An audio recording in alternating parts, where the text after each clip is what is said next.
Hey everybody, so today I'm going to take you on another wood turning journey. Y'all excited about that? I hope so. I'm going to attempt to do something that I normally hate, like really loathe doing. I really don't like trying to duplicate something that I've already made. But this is what I'm going to attempt to make a second of. It's a neat little chalice thing. It's kind of like a martini cup, martini glass, like a little miniature martini glass. Pretty cool. I got the dark walnut, and then this is ash.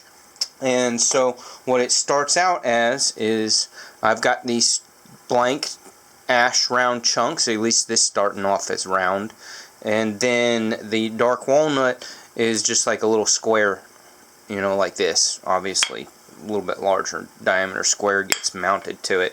But I've already started working on rounding out the dark walnut and truing everything up to the way it's mounted on the lathe here, and I'll start getting going on the general shape of this guy, hopefully keeping it within its super close dimensions of being identical to this, but you know, who knows? We'll see. But that's the goal. That's what we're aiming for. And well, let's get cracking, shall we?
Hollowing out the inside, I got the basic generic shape on the outside, so now I'm hollowing out the inside. That's not this is the one I want. Nope, this one.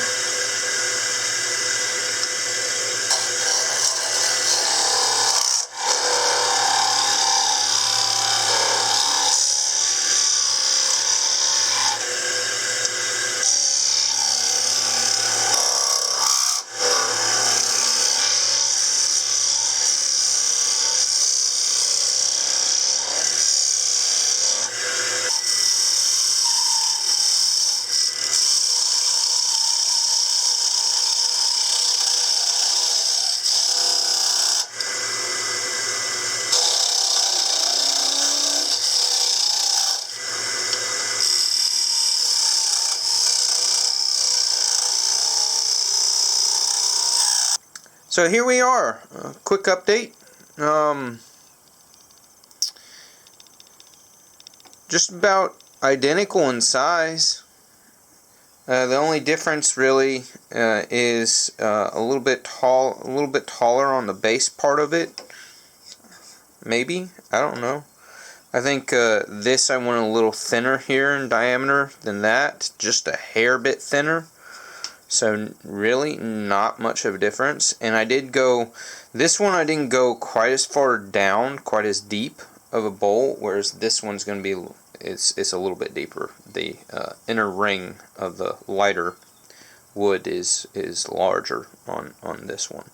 So now I'm at the point where I've hollowed everything out, I've sanded everything super smooth, and I put my Danish oil finish on it and polished that up a little bit so it's nice and smooth, nice and pretty. So my last step is to separate it. And normally I don't record the separation part, because it's nerve-wracking and I feel like I'm gonna jinx myself and have this thing go flying off of the lathe and break, crack, get damaged if I record myself doing it. That's always the scariest part. It's like you spend, you know, better part of 2 to 3 hours making something, and you get it like this and it's just freaking gorgeous, right? And then you go to separate it and it breaks and you destroy the whole thing, and it's non-salvageable, non-recovering disaster. And it's like, what did I just spend all those hours, all that meticulous time and effort and energy doing? And and all I've got is a little fancy chunk of firewood.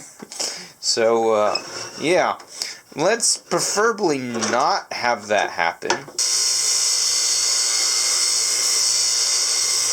So as I get closer, I'm trying to take off just a little at a time until I start to feel like it's getting weak as it's spinning, and then I will slow it down a little bit and put my hand on the actual cup itself, and hopefully it'll just separate with it still in my hand. That's always the goal.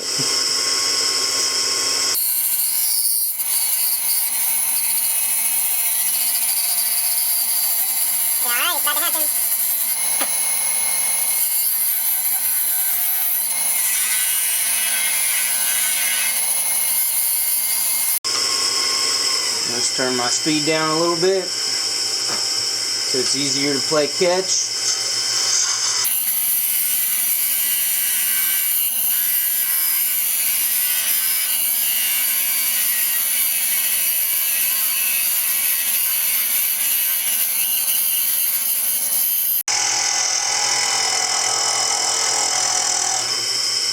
And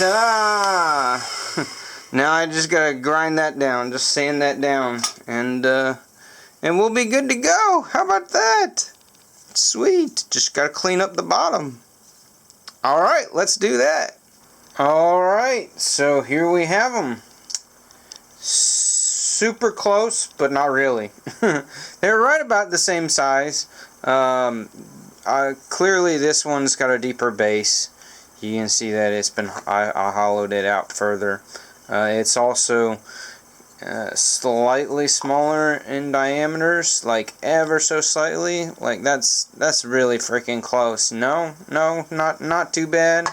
And then on the bottom, it's just a little bit smaller as well in diameter. Yeah. So it's overall diameters wise, it's a smaller, slightly smaller cup, and then it's got a deeper basin. This is not more shallow, but all in all, I think I did a half decent job making the same thing. I mean, ideally it would be cool if you had these as a pair sitting next to each other and looking the same, but they don't. They're different. You can tell. I mean, the main thing is the fact that I didn't hollow this one down as far. This is a much deeper bowl, and that's a dead giveaway of that is more of the light color wood in the center. Just instantly by looking at it. If I'd gone the same depth, then and honestly, I almost wish I went just a little bit further down on this one. The only reason why I didn't is because I went more narrow here, a smaller diameter here. I left this one just a little bit larger in diameter. And when you keep going down, it's a matter of, okay, the further down you get, how thin do you get from the walls. So if this is much smaller here, then less deep you can go there before you get too dangerously close, and you could literally rip right through it. So this one I left a little thicker at the stem part, and that allowed me to go deeper. So out of the two of them, which one do I like more? I think this one. I like the depth. I'm a little happier with having more depth to the bowl, just looks wise. But as far as, you know, something to like throw your loose change or whatever in, having a shallower dish there is a little easier as far as, you know, getting stuff out of it. But all in all, I think they came out pretty good. What do y'all think? Let me know in the comments. If you watched the whole video, I appreciate you. Thanks for tuning in on another round wood turning project done by yours truly. Y'all have a great day. Thanks for watching. Bye. Peace.